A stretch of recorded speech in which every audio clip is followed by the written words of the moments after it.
Bonjour, joyeux Noël, très belle fête de fin d'année à vous toutes et à vous tous, en espérant que vous ayez pu profiter de cet instant avec vos proches, avec les personnes que vous aimez, et que vous ayez pu véritablement apprécier l'instant présent.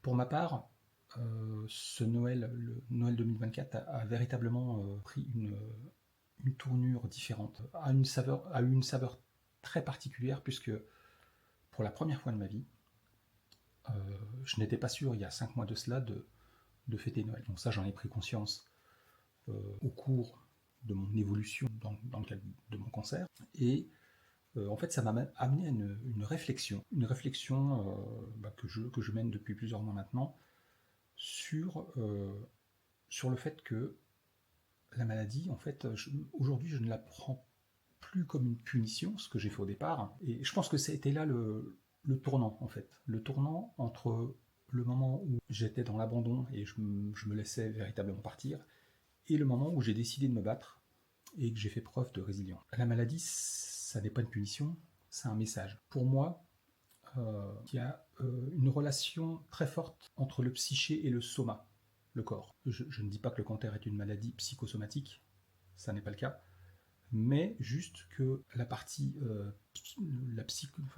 psychologique, en fait, a une importance capitale, je pense, à la fois dans le déclenchement de la maladie, puisque par exemple, je vous ai déjà parlé du stress, donc le stress est un facteur déterminant dans beaucoup de cas dans le déclenchement physiologique du cancer, mais c'est aussi, je pense, un élément prépondérant dans la guérison. La résilience, en fait, c'est lorsqu'on comprend qu'on est architecte de notre vie et non spectateur.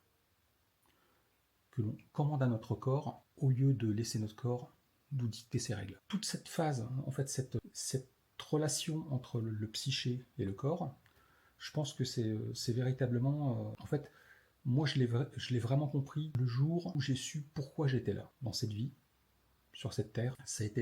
C'est à ce moment-là, en fait, que j'ai commencé à aller mieux. Puisqu'en fait, c'est à ce moment-là que j'ai su que je n'avais pas pris le bon chemin dans ma vie, la bonne route. J'avais fait fausse route. Et la maladie a été quelque part comme un avertissement en me disant « Stop, tu ne prends pas le bon chemin vers la vie que tu devrais avoir. » J'ai fait fausse route dans la vie, je pense véritablement aujourd'hui. Et le cancer, en fait, m'a amené une résonance émotionnelle, je vais appeler ça comme ça. Ça a résonné en moi. Et ça m'a fait comprendre ce que je devais changer en moi. Déjà aller vers la rémission, et puis reprendre le bon chemin. Le bon chemin vers le bonheur, vers la vie à laquelle j'aspirais, et que quelque part, je me refusais de mener, puisque j'ai toujours vécu jusqu'alors au travers du regard des autres, pour les autres, et en m'oubliant littéralement. Quand on tombe malade, en fait, on est obligé, lorsqu'on décide de lutter, de prendre conscience de notre corps, de prendre conscience de notre vie, et de prendre soin de notre corps, de nos cellules, de notre organisme face à la maladie. En tout cas, moi, c'est ce que je fais chaque jour qui passe. Ça fait véritablement...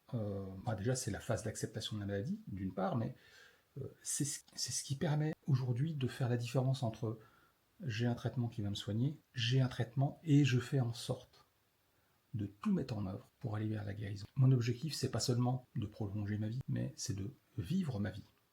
Cette nouvelle vie que j'ai décidé d'avoir et que j'ai décidé de bâtir au travers de ce que je considère comme ma nouvelle naissance.